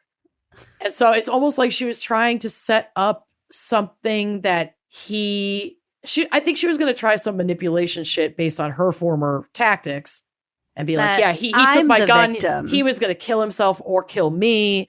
Like, Yeah, he was angry with me because I had told him I was pregnant. Like it's obvious that she's just trying to fucking poke holes in his credibility and yes, make herself the victim for her defense. Investigators interviewed Turner's shooting instructor, who explained that her handgun ejected live rounds during sessions. So they collected those casings and compared them to the rounds in the casings that they had picked up at the scene. And they were a match. Mm-hmm. Other evidence included the lot number on a box of condoms that was found in her Council Bluffs apartment, matching a box that was purchased by Andrew Bagby in Latrobe, Pennsylvania, on the night he broke up with her. Oh, so, like, he broke up with her, he dropped her off at the airport, he went and purchased some condoms, probably in anticipation of a planned date with the radiologist, and then went home. And those condoms that he bought after driving her to the airport are the ones she stole from his apartment and has in her apartment after he's dead. So obviously she was there. Mm-hmm. And obviously she was there in the timeline that he was killed because she grabbed them after he dropped her off at the airport. Yeah. Oh, God. They also found that she had printed MapQuest directions from her place to Latrobe. Okay, I know this was in the early aughts, but this just seems so boomery. I know. It's like where you would clip it to your rear view. I have such distinct memories in our car of that shit. Yeah. Mm-hmm. Totally. And read the turn-by-turn instructions while you're driving. It was a 2-dimensional version of actual like navigation that we use on our phones now. I mean, it in wasn't the exact same because spot. My parents didn't use the map. They printed the written directions and would follow that. That's not what I'm the saying. map. The turn by turn. Oh, yeah, but they would Turn have to right read here. it themselves. Turn left here. No one was reading it to them. I can't believe any of us survived. Let's just be honest about Me that. too. We should all be dead. Anyway. On that note. Yeah. But of course, Shirley Turner had left the country by the time authorities were able to obtain a warrant for her arrest. She went back to Canada. She fucked off back to Newfoundland. Yeah, that's where all of her kids are. Yep. And where not a warrant for her arrest is. Yeah. So when records showed that she had indeed driven from Iowa to Andrew's neighborhood the day of the murder and then returned to Iowa, she's formally charged, all this other evidence they had.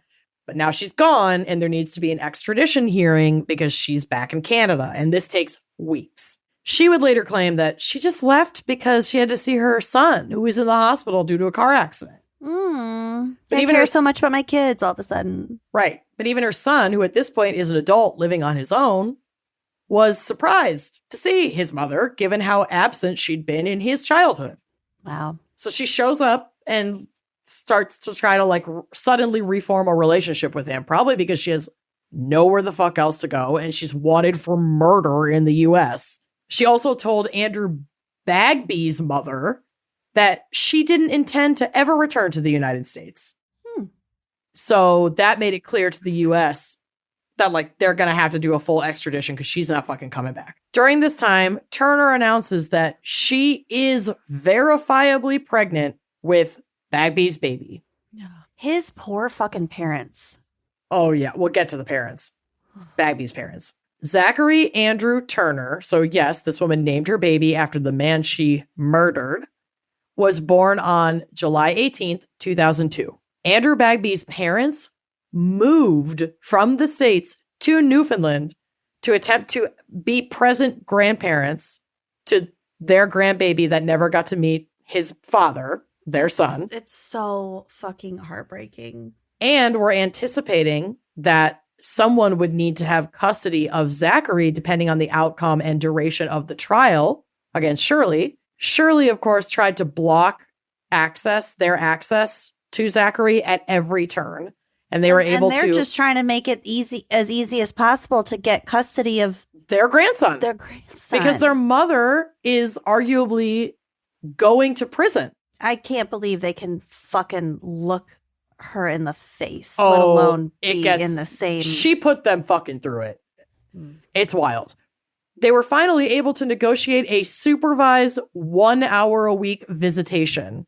And they had to be searched, like frisked, every time because Shirley Turner claimed that she feared they might harm Zachary. They might harm Zachary. Yup. Cute. I mean, I can't even begin to fathom the rage and emotion of having to face and be nice to the woman who murdered your son just so that you can continue to see your grandson and have custody of him if she is convicted. And so they have to play nice with her. Yeah.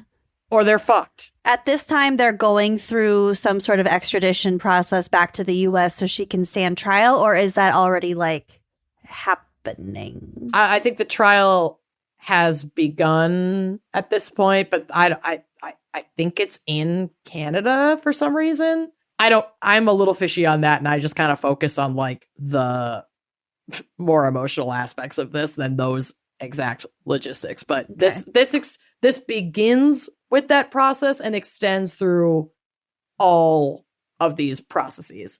And they're in Newfoundland when this happened. So they must have had something happen where she was maybe this was the extradition and then this was to send her back to the States. I'm a little foggy on that, but either way, they've moved up there. They're around for the duration of all of this that is to come. So David Bagby. Andrew Bagby. David Bagby is Andrew's father. Oh, okay. Who's now up there. He said in an interview about this whole situation, like being fucking frisked and getting an hour a week with their grandson in the beginning. He said, quote, "That's about as hard as it gets. My blood pressure, I just cringe facing that bitch and having to be civil to her," which again, fucking fair. Yeah. So Turner, but now it's November of 2002. Turner has been put in jail and Zachary has been placed with his grandparents. A Canadian judge ruled that a properly instructed jury would likely find Shirley Turner guilty. And here we go, ordered her incarceration while awaiting a decision from justice officials to surrender her to the United States, which takes a long time. So, okay. So this is part of the extradition. Yes. This is all leading up to a trial in the U.S., but she wouldn't even be heading down there until the U.S. gets their shit together. Okay. So the judge in Canada is like, yeah, but you got to stay in jail while you're waiting for all this. So she agrees that the Bagbys are allowed to have custody of Zachary, but she required that they bring him to visit her in jail once a week and that they had to accept her daily phone calls. And they complied. So they're trapped in Newfoundland. They can't leave because they have to visit her once a week. They can't go visit with the baby. Yep. They can't go take the baby to visit their family in the States. They have to just stay. They're being held hostage too. Yeah, and they did. They stayed. Yeah. Once Shirley is behind bars and the Bagbies have custody of Zachary, these daily phone calls start, and the Bagbies are super smart, so they were recording all of them. So I do have an example to give you an idea of like the fucking madness they were dealing with from her, like the manipulation. And remember, they're having these conversations with the woman who murdered their son and effectively stole their grandchild from them. And this is how she's talking to them on the phone. So Shirley says they're discussing like holiday gifts for Zachary. I don't know what to give Zachary. Some of those frames, even at the dollar stores, will say like there'll be little sayings on them. And Kate, Andrew's mom, says, right. And Shirley says, if you want to say mommy and daddy on a frame and stick a picture of me and Andrew in it, I don't know. Kate says, right. Oh my God. And Shirley says, or what about the one of me and Andrew? Did you have anywhere to put that? Or like she had given her a photo of the two of them together. Ew. Kate says, not yet. And Shirley says, not yet. Do you feel all right about putting that up? And Kate says, not quite yet. I do not want to put up a framed photo of my son that you murdered with his murderer. And she's on the phone being all like, oh, what if we do this? And, oh, you haven't put that up yet? Like, no, I haven't fucking put that up. No. Put it in a frame that says mommy and daddy. Oh. It sends shivers down my spine. His you parents get a lot more, are being very civil about this. Yeah. And you get a lot more of that footage and those phone calls and just that dynamic in the documentary. I can't believe they didn't lose their minds. Yeah.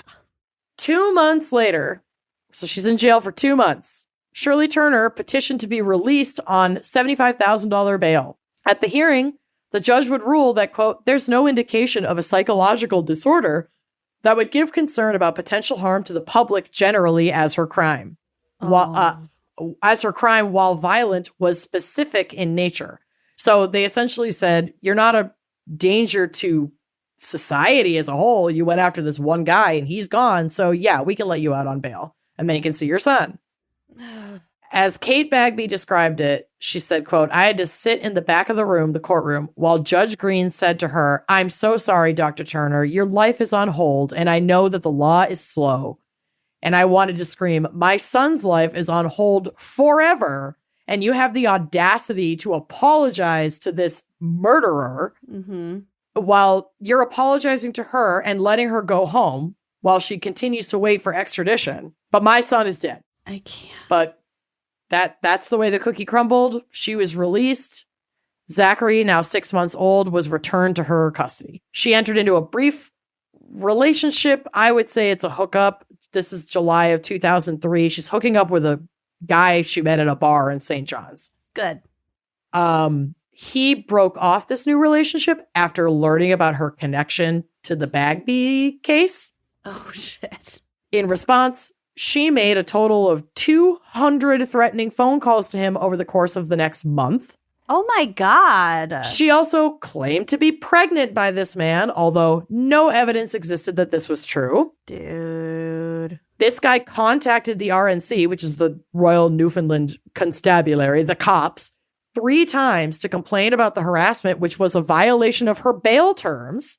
But because the man didn't identify himself, he wanted to say anonymous because he was like afraid of her.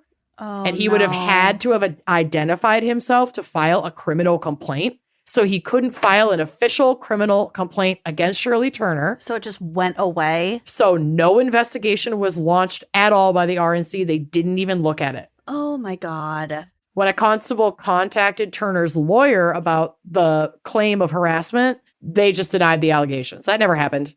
You have no proof. That never happened. Didn't pull phone records. Didn't interview her. Nothing. Then in August of 2003, a few weeks after Zachary turns 1, Shirley Turner, and the Bagbies took Zachary on an outing when the Bagbies were bringing Zachary and Shirley to Shirley's son's house. She's staying with that adult son that she had randomly like popped back into his life because he quote unquote had a car accident, but no, he didn't. She's living with him, with her baby. Got it. Shirley woke up Zachary, who'd fallen asleep in the car seat in the grandparents' car, saying, "Wake up, Zachary, and say goodbye to your grandparents." And that would be the last time that they saw their grandchild. Oh, Jesus Christ. So around 11:30 that night, Shirley Turner came downstairs and asked to borrow her son's car. She said that Zachary was being fussy and that driving him around would calm him down. So she put him in the car and she goes to a local pharmacy and picks up a prescription for lorazepam. Then she drives Zachary to Conception Bay South, which is not like super, super far, but not like in the neighborhood. And this is where the man that she had hooked up with from that bar and then consistently harassed lived. So that seems to explain why she was going to Conception Bay. Then, in the early hours of Monday, August 18th, 2003, Shirley put Zachary in his car seat and drove to the house of this guy who rejected her. She left photos of herself under his car and a used tampon in the front seat of his car to be like, well, fuck you, I'm not pregnant, I guess. God. And like, you can go fuck yourself, before taking off and running her own car into a ditch near his home, apparently deliberately. Police concluded that she was like trying to frame this man for a murder-suicide, like she had come with proof that she wasn't pregnant or something, and he attacked her or some shit, or like chased her and she drove into a ditch and then Where is blah, blah, blah. Zachary? He's Drove in the ditch with her? Yeah, in the car seat. He's okay at that point, but so she leaves her car in a ditch. From there, she walked a short distance to the coastline. She mixed some of the anti-anxiety medication that she had picked up from the pharmacy into Zachary's formula. So the one silver lining is that he was likely unconscious from this before they entered the water. She ingested a toxic amount of the medication herself. She tied Zachary to her chest with a sweater and walked off the wharf into the Atlantic Ocean. She and Zachary were found by a vacationing Ontario couple who were walking their dog along the beach later that night around 7 p.m. Interns, in response to all of this, the Bagby grandparents / parents were unfucking consolable. I mean, I can't even imagine. And they've been very candid and open about what they were feeling during that process.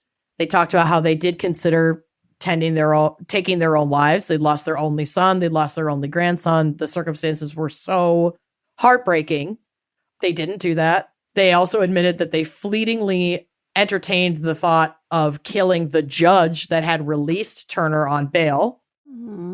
David Bagby also confessed, or admitted, it's not a confession because he didn't fucking do anything, admitted that he had previously thought about killing Shirley Turner to protect Zachary because they were so terrified of her. Well, they saw right through her fucking bullshit, which apparently Yes. wasn't that hard to people who she wasn't trying to manipulate or impress. Yeah, and David like thought of kind of everything. He was like, I will kill her and I won't deny that I did it. I won't try to hide that I did it. I'll go to prison. And Kathleen, my grandson Katie, will be safe. Yeah, Kate will raise Zachary and at least they'll be safe and free. And I'm sure that the guilt that followed Zachary's death, Yep. knowing that he didn't do this. Yeah. Because he felt it was wrong. And he also, they never could truly convince themselves that Shirley would actually hurt Zachary. You know, even for them, that was beyond their true comprehension. So when you're in a point where you're talking to your partner, like this would be so hard to imagine, but putting myself in their shoes, you're sitting on the couch talking to your partner about this shared trauma that you're experiencing, and you're bouncing ideas around on how to fucking survive it. And one of the ideas that comes up is, I could kill her and go to prison, and you take Zachary and get the fuck out of here, and I'll take the fall. It sounds extreme. Pretty reasonable. I mean, it's not, but then in the moment you're like, oh my God, am I really saying that? We're not going to kill her. She's not going to hurt Zach. Like I can feel the conversation playing out in my own head where it's like, I could do this. And then your partner or even you are like, no, that's too far. Well, Sounds reasonable to me with hindsight. It is unconscionable what she did do. Tie a baby to her body and jump into the fucking ocean. Mm-hmm. Her own baby. Yes. Can't even go there. No, you can't reconcile it at all. It's unimaginable. So I totally get what they're saying here. It's like, no, we didn't think she'd actually fucking do this. So obviously we didn't murder her. We're sitting right here in this interview. But despite all the ways they felt that they would really never be able to go on, and I could not blame them for one fucking moment if they had decided, no, we can't live with this. We're done. Mm-hmm. But they didn't. They stayed, and they focus on fixing the laws in Newfoundland, where they moved to try and protect their grandson, and they now live because the system had so failed Zachary, and they just want to protect other children. If God forbid a scenario like this comes up again. 2 weeks after Zachary was murdered, the Bagbies, I don't know how they had the fucking stamina, capacity to do this, but they held a press conference and gave a very powerful speech about how the legal system had failed Zachary and that laws surrounding the bail system needed to be reevaluated. Due to their campaigning, Zachary's bill was passed, and there was a development of policy specific to children whose parents are charged with a violent crime to try and ensure their safety throughout the duration of a trial into sentencing or release.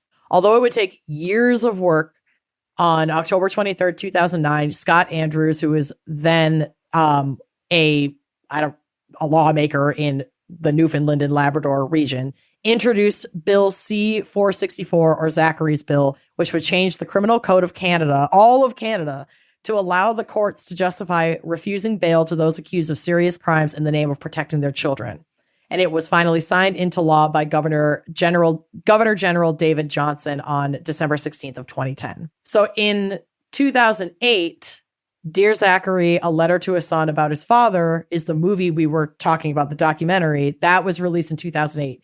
It was written, produced, directed, edited, shot, and scored by Kurt Cooney, who was a very close friend of Andrews, like one of his best friends, and he was a filmmaker. And he had set out to make this film for baby Zachary so that he would grow up knowing who his father was. Yeah. And it's in like that second person, like, oh, Zachary, this was your dad. This is what your dad did. Oh.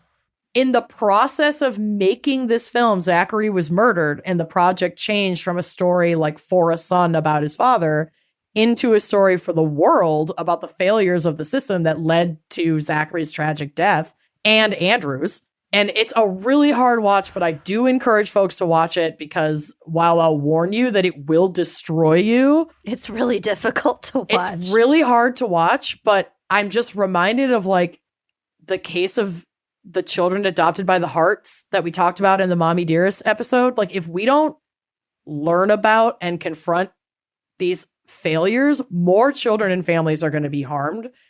So like we have to talk about it a little bit, even though it's really fucking hard, so that we don't repeat these cycles and allow these things to happen to more innocent people and children. And so we all collectively see how fucking broken so many of our systems are. And yeah, we fucking speak out against it. Yeah, it's all of our responsibility. And I know that like this was primarily a Canadian case, but we don't have that many differences between us. And things like this certainly happen in the States. Well, the first murder happened in fucking Pennsylvania. Right, in Pennsylvania. So it's just another really fucking hard case to talk about. And yeah, I think that documentary I saw a long time ago too. Probably not the first true crime documentary I had watched, but like, you'll never fucking forget it. It's heartbreaking. That one and what happened to Aunt Diane. Ooh, that one's rough too. That one's really rough. Really fucking rough. That's a good one though. Cool. Blame the fan picker if you're deeply traumatized, but also we're collectively going to carry that trauma together. Mm-hmm. These stories need to be told so that we can stop these cycles of this shit fucking happening again and burn down any and all systems that allow for this kind of shit to happen and rebuild them from the ground up. That's all I'm fucking saying. Just your, weekly call for rebellion. complete overhaul of the criminal justice system, Yep. etc. Revolution. It's fine. Sprinkle that in. Burn it all down Fucking and A. start over. Anyway, special thanks. Ugh. Thanks, Ash. You're a real ashhole for picking that case. I haven't cried on an episode in a long time. I know. We've been ping-ponging back and forth on who cries. We didn't cry last week, but hopefully... No. I don't remember what last week was. Whistleblowers. Oh, no. That was fun. Yeah. I mean, Fun for us. anyway. Definitely cried a little bit the last couple before Yeah. that. Anyway, I know. Ash. I'm sorry. It's a heavy mantle to carry, but I am trying to carry it with these fucking fan pics and the dark cases. Whoo, doggy. All of that said, speaking of dogs, I want to go to Newfoundland just to see some Newfies and some Yep. Labradors and also Yep. eat some delicious seafood. Yep. I hear the climate's beautiful. So yeah, thanks for sticking with us, and we'll see you next week. Bye-bye. I'm sorry. Thanks for listening to Wine and Crime. Our cover art is by Danielle Sylvan. Music by Phil Young and Corey Wendell. Editing by Jonathan Camp. Our production manager is Andrea Gardner. For photos and sources, check out our blog at wineandcrimepodcast.com. You can follow us on all the socials at Wine and Crime Pod. If you have questions, answers, or recommendations to share, email us at wineandcrimepodcast@gmail.com. Episodes are available on Apple Podcasts, Spotify, wherever you get your podcasts. If you like the show, please rate, review, and subscribe on Apple Podcasts. It is the best way to spread the word. If you'd like to show your support and get access to all sorts of wine-fueled bonus content, visit our Patreon page. Cheers!